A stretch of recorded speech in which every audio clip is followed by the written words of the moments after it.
bermula, saya ulang sekali lagi, untuk pembekalan Siti Negeri Johor ni akan tiba 16 Januari esok. Oleh sebab itu kita tak mampu nak adakan pembayaran yuran ataupun penyerahan buku-buku pakaian pada tarikh yang awal lah. Dan insyaAllah Siti keluar, kita akan ambil pakaian pembekalan buku kita semua 17 Januari. Dan insyaAllah 19 Januari hingga 23 Januari kita akan adakan hari pengambilan pembelian buku dan pembayaran yuran. Nanti jadualnya kita akan berikan bila mak ayah perlu datang secara bergila-gila lah, berjadual insyaAllah untuk kita mengikut SOP dan mengawal penularan wabak COVID-19. Dan di peringkat Siti Keluar kita mencadangkan hanya pembelian buku, buku KSSR, buku aktiviti KSSR, buku TQS, buku kafah bagi Darjah 1, 2, 3 dan buku UPKK bagi Darjah 4 di samping pembayaran yuran Februari. Adapun pembelian pakaian kita tunda, kita tak berlakukan pembelian pakaian kerana sebagaimana kita maklum PKP di Johor ni ataupun persekolahan secara bersemuka ni tak pasti bila akan dibenarkanlah. Jadi kita hold dulu, ambil buku dulu, pakaian, nanti satu masa kalau dah boleh bersekolah secara bersemuka, barulah kita akan adakan pembelian pakaian sekolah. Okey, ini di antara carta yuran carta yuran nanti kita akan upgrade. Di antara oleh kerana kita dah berikan sebelum ini maklumat yuran yang perlu bayar. Yang ini adalah carta yuran setelah kita melihat mana yang perlu kita bayar, mana yang kita rasa ibu bapa tak perlu bayar lah dengan situasi Covid ni. Iaitu pertama adalah yuran tahunan yuran tahunan. Ya tuan-tuan. Dia masuk.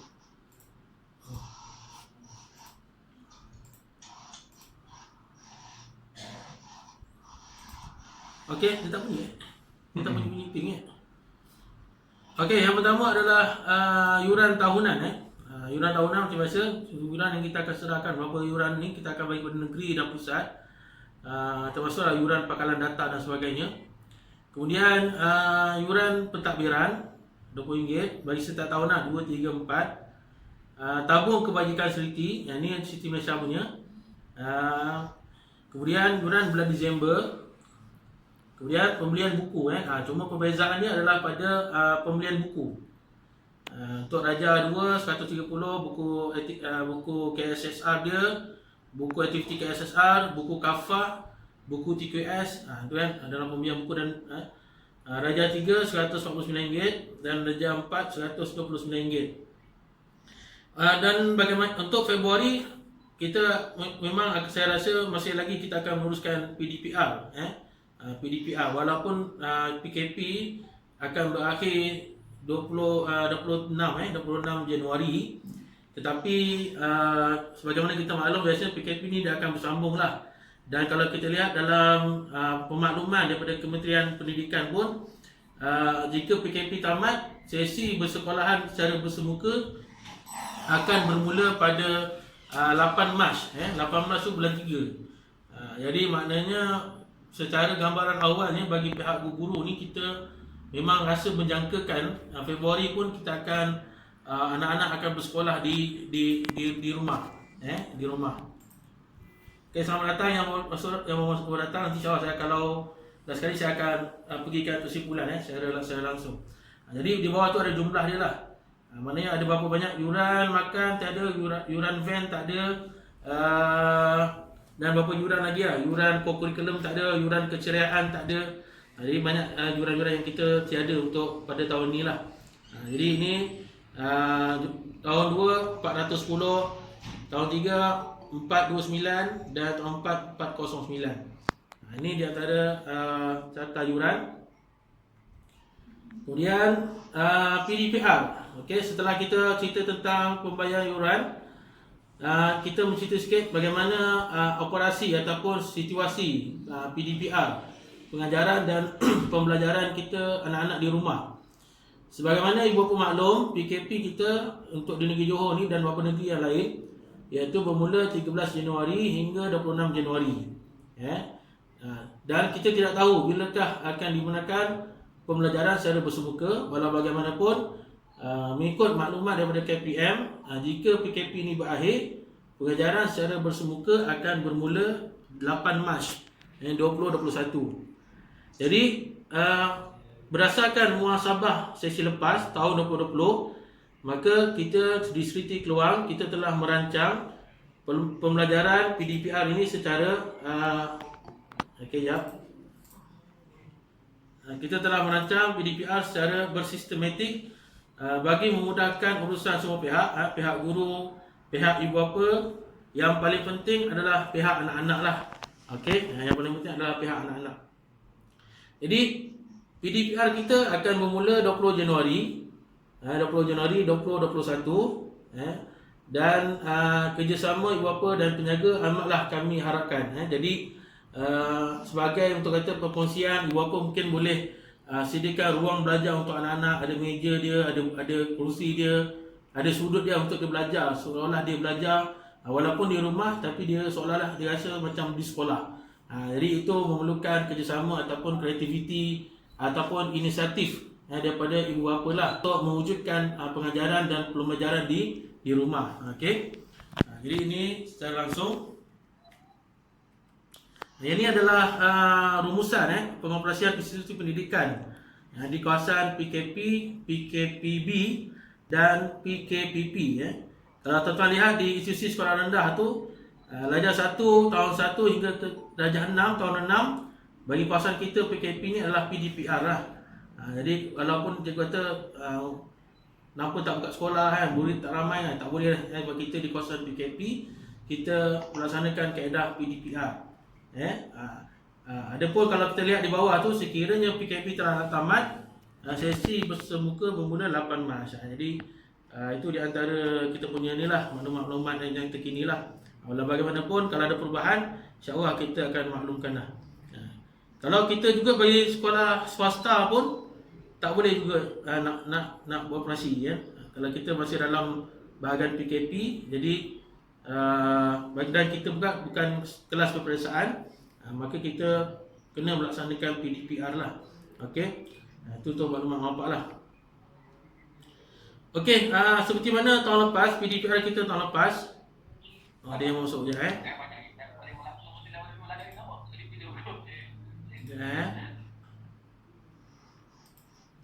Okey, untuk mata pelajaran kita macam biasa setiap pagi kita akan ada online TQS Tahfiz Quran Sunnah. Kemudian kita 2 hari pada hari yang pertama ada 2 subjek lah. Ditambah 2 subjek, satu sama subjek akademik ataupun subjek kafah dan UPKK lah. Dan kita sangat mengharap untuk mak ayah memantau anak-anak waktu malam ialah waktu untuk para pelajar ulang kaji pelajaran ataupun para pelajar menghafal hafazan baru. Oleh kerana waktu dalam tempoh tahfiz kita ni online pagi tu hanya 1 jam saja, kita berharap pada waktu malam tu pelajar menghafal hafazan baru dan esok paginya mereka boleh menghantar hafazan ataupun menyemak hafazan dengan guru. Jadi oleh kerana untuk memudahkan semua pihak lah, guru, pelajar dan sebagainya, dan kelancaran kelas semasa PDPR lah. Jadi itu di antara kita punya yang kita teruskan lah berdasarkan yang lepas. Kerana kita tahu kekangan ibu bapa dari sudut alatan, handphone, laptop, komputer mungkin tak cukup Anak-anak pun nak ada PDPR juga dengan kelas-kelas yang lain, dengan sekolah yang lain. Jadi kita tahu masalah yang berlaku, jadi kita memang terpaksa mengurangkan PDPR kita hanya 3 subjek saja satu hari. Kemudian dari sudut pembahagian kaedah penyampaian PDPR kita, jadi kita nak menceritakan kepada mak ayah bagaimana PDPR kita berlangsung pada tahun ini lah. Untuk di Sriti Keluang kita menyasarkan supaya 1 bulan adalah pelajar menguasai 1 bab daripada mata pelajaran mereka ataupun 1 tajuk daripada mata pelajaran mereka. Okey, contohnya pada minggu yang pertama, contoh kita akan bulan 2 lah, kita kata bulan 2 nanti. Okey, bulan 2, pada minggu pertama bulan 2 nanti guru akan menerangkan tentang tajuk ataupun bab yang pertama daripada mata pelajaran mereka, subjek mereka. Okey, ada yang masuk. Saya minta di kerjasama ibu bapa yang untuk ni Silent kalau tak Silent, nanti suara mute kan. ganggu. Okey. Sekejap. Tak boleh, tak boleh. Minta kerjasama ibu bapa boleh mutekan suara dulu. Mutekan suara. Okey, untuk minggu yang pertama, guru akan menerangkan tentang tajuk dan bab mata pelajaran tersebut. Contohnya kalau Ustaz Alif mengajar sejarah darjah 4, maka pada minggu minggu pertama ini saya akan menerangkan tentang mari belajar sejarah. Bab yang pertama ataupun tajuk pertama daripada subjek sejarah.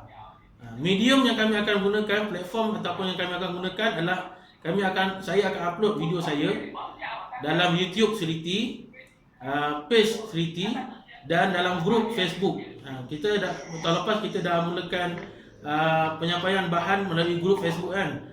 Jadi tiga benda ni kita akan upload. Jadi mak ayah boleh tengoklah, nak tengok dalam YouTube ke, nak tengok dalam page ke, nak tengok dalam grup ke, video yang disampaikan. Contohnya sejarah ataupun subjek fiqh, taharah dan sebagainya lah. Jadi tugas pelajar adalah mak ayah suruh pelajar tonton dulu. Tonton dan memahami video yang disampaikan oleh para guru. Jadi guru-guru kita akan berusaha untuk create ataupun bina video-video lah yang mudah untuk difahami oleh para pelajar. Okey, saya rasa cukup sekadar minggu pertama mak ayah faham. Minggu yang kedua, contoh bulan 2 adalah minggu untuk pengukuhan dan ulangan tajuk pada bab yang pertama tu. Okey. Kurang jelas ya? Ya. Gangguan. Minta Tuan Yusrizan untuk mutekan mic. Di bahagian bawah tu ada lambang mic tu, boleh kita tekan tu untuk mutekan. Okey. Okey. Saya ulang balik sekali minta maaf. Okey. Okey pula. Okey. Untuk minggu yang pertama, guru-guru akan menerangkan bab ataupun tajuk mata pelajaran tersebut. Dan kita akan buat video, guru akan buat video mereka dan kita akan upload di YouTube Seriti, di page Seriti dan di grup Seriti. Okey. Jadi mak ayah boleh tengoklah di 3 platform tu.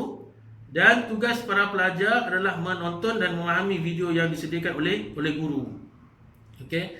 Contoh hari Isnin contoh subjek bahasa Melayu akademik punya. Kalau subjek agama, fiqh taharah. Jadi akan ada 2 video yang akan naik di YouTube, di page dan di grup mengikut tahun lah.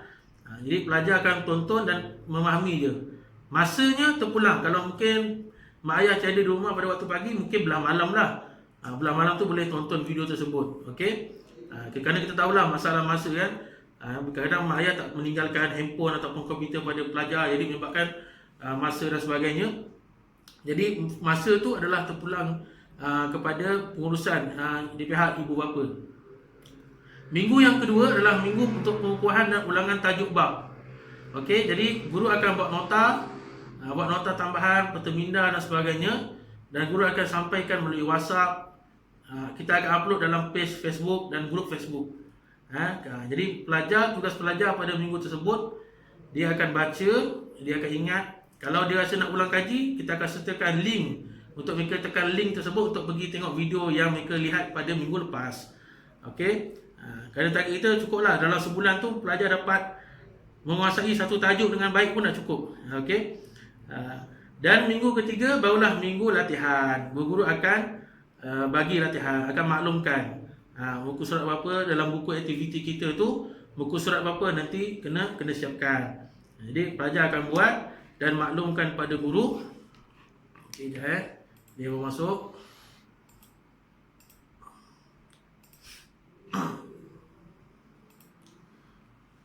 Nanti insyaAllah saya akan upload makluman ni dalam page dan dalam YouTube kalau mungkin nak ni. Okey, jadi minggu yang ketiga adalah minggu latihan. Jadi guru akan beritahu lah aktiviti ataupun latihan muka surat berapa yang pelajar kena buat. Jadi pada minggu tu semua sama je, semua latihan je. Jadi mak ayah kena sembang lah.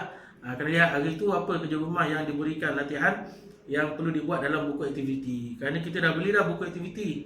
Jadi agak sayang kalau kita tak buat ataupun tak habiskan. Jadi kita siapkan latihan dalam minggu tersebut.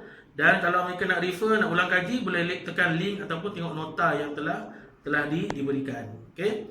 Dan minggu yang keempat ni adalah minggu ulang kaji santai berdasarkan bab yang mereka belajar pada bulan tersebut. Kita akan bagi kuis, sama ada kuis kita gunakan platform Google Form ke, ataupun Quizizz ke, ataupun Kahoot ke. Ni cikgu juga akan bagi link lah, pelajar akan buat, ataupun kita berikan projek ataupun tugasan lah, dan pelajar akan hantar saja, akan menghantar tugasan ataupun kerja rumah mereka. Jadi itu adalah macam mana kaedah penyampaian PDPR di antara guru dan pelajar, dan mungkin boleh dengan kerjasama juga pemahaman ibu bapa bagaimana kaedah itu berlaku. Jadi kalau minggu tu penuh dengan cikgu suruh tengok video je kan. Jangan kata Ustaz ni asyik tengok YouTube je kan. Dah masa latihan dalam buku aktiviti, dan minggu keempat lah minggu ulang kaji santai. Itu bagaimana kaedah PDPR kita diseliti pada tahun 2021 lah. Jadi tak ada dalam grup itu cacar marba kan. Cacar marba maaf kamu pening tak sempat nak ikuti. Jadi insyaAllah kita cuba memudahkan kata kerjasama lah, memudahkan semua urusan semua pihak insyaAllah. Dan itulah sikit sebanyak. Boleh tengok, boleh like lah page Siti Al-Ukhwah, dan boleh like juga YouTube, subscribe YouTube di Siti Al-Ukhwah Keluang insyaAllah. Okey. Saya ulang sekali imbas bagi mereka yang baru masuk. Ini merupakan pembayaran yuran kita. InsyaAllah kita akan adakan pembayaran yuran. Sekejap, dia mau masuk lagi. Minta maaf semua. InsyaAllah kita akan adakan pembayaran yuran dijangkanya 19 Januari hingga 23 Januari. Jadual nanti kita akan keluarkan. Jadual untuk kita buat apa, hadir secara berperingkat dan berjadual. Dan kita mencadangkan buat apa, beli buku dulu, jangan beli baju. Kerana kita risau takut baju beli awal nanti cuti PKP panjang, baju tak muat. Jadi bapak hanya beli buku dulu. Kemudian pembayaran yuran sebagaimana kertas maklumat yuran yang pernah kita bagi, ada sedikit perubahan. Kita banyak membuanglah yuran-yuran yang kita rasakan mungkin tak akan bukan tak berguna, mungkin tak akan kita boleh buat pada tahun ini. Yuran kurikulum, yuran peperiksaan, banyak yuran-yuran yang kita kurangkan. Dan yuran Februari hanya RM80 sebulan Februari, kerana kita menjangkakan PKP ataupun PDPR, sesi pembelajaran di rumah ni masih akan diteruskan pada bulan Februari, berdasarkan maklumat semasa lah. Jadi itu saja untuk maklumat yuran. Ini PDPR kita, insyaAllah kita akan bermula 20 Januari untuk darjah 2, 3, 4 20 Januari. Untuk darjah 1 24 Januari tak saya minggu depan ni. Okey, kita akan set up dulu bagi anak-anak kita 2, 3, 4 dulu. Untuk darjah 1 kita akan lewatkan sikit. Okey, jadi untuk mak ayah yang ada anak darjah 1 insya-Allah 24 Januari, dan kita akan adakan nanti taklimat khusus dengan mak ayah darjah 1 insya-Allah. Okey. Ini adalah maklumat rumusan pengoperasian institusi pendidikan bagi kita di sekolah rendah ni, di kawasan PKP. Kita adalah PDPR. Pembelajaran kita adalah anak-anaknya di rumah. Kalau tuan-tuan melihat di bawah tu, sekiranya PKP telah tamat, sesi bersemuka akan bermula 8 Mac. Maknanya kita macam menjangkakanlah Februari ni pun masih belum boleh pelajar ke sekolah lagi. Okey, dan kita doalah banyak insya-Allah dengan adanya vaksin ni mungkin akan boleh pelajar-pelajar datang ke sekolah. Okey, untuk mata pelajaran sama macam tahun lepas, 3 subjek 1 hari. Untuk Al-Quran dan Sunnah, tahfiz Quran dan Sunnah TQS memang akan berlakunya 1 jam lah pada setiap pagi. Okey, pada setiap pagi. Dan kalaupun ada kelas malam dan sebagainya, itu mungkin berdasarkan pada guru tersebut lah. Mungkin kadang-kadang guru waktu pagi tu kadang-kadang ada urusan dan sebagainya. Jadi mungkin akan ada kelas tertunda dan sebagainya lah, waktu petang dan sebagainya. Dan kami pihak sekolah juga meminta kerjasama pada ibu bapa adalah waktu malam adalah pelajar ulang kaji pelajaran ataupun menghafal hafazan baru. Jadi bila malam pelajar hafal, esok paginya dia masuk kelas TQS, dia hanya menghantar hafalan saja. Cikgu semak betulkan mana yang salah, dia menghantar hafazan. Jadi bukan bermakna dia masuk Zoom baru dia nak hafal. Maknanya dia dah hafal malam tu lagi. Waktu malam tu dia dah hafal. Esok paginya adalah dia menghantar hafalan dia dan guru menyimak dan memperbetulkan hafazannya. Okey. Ini adalah kaedah penyampaian PDPR kita, proses pembelajaran, pengajaran dan pembelajaran di rumah. Minggu 1 adalah guru akan menceritakan tentang bab tajuk tersebut. Kita akan upload video di platform kita ini. Dan tugas pelajar menonton dan memahami. Minggu 2, cikgu akan bagi nota-nota tambahan. Pelajar baca, ingat. Kalau dia rasa tak faham, dia boleh tekan link ataupun boleh lihat video minggu yang pertama. Minggu ketiga adalah minggu aktiviti. Pelajar akan buat aktiviti dalam buku aktiviti ataupun buku latihan. Pelajar siapkan dan maklumkan kepada para guru. Dan minggu yang keempat adalah minggu ulang kaji santai. Ada kuis nanti, projek tugasan yang akan diberikan oleh guru dan pelajar akan hantar. Jadi saya rasa itulah sikit sebanyak taklimat kita pada petang ini. Dan saya buka kalau ada pandangan ataupun soalan dan sebagainya, insya-Allah.